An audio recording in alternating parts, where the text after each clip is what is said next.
How old is this guy? This guy's 7 years old, mal-needed lab. Hi guys, this is Charles. I'm one of the surgeons at Southpaws. This is a 7-year-old male neutered lab that presented to the referring vet clinic with an acute onset of stumbling and yelping and then has become completely paralyzed. So we'll just take him for a little walk here. You can see that he's got minimal motor function, if anything. He's barely trying to move his front legs there. Really not much at all.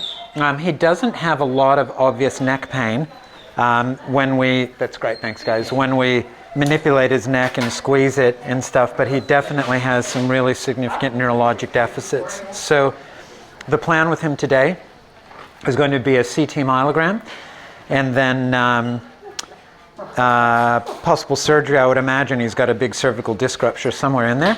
And so we will do the CT myelogram, and if we confirm that cervical disc, do a ventral slot and remove that disc material and the compression from the spinal cord. And generally, the prognosis with these guys is pretty good, and they usually recover fairly quickly after the procedure. So hopefully we'll be able to give you a follow-up with the results of the CT myelogram later on.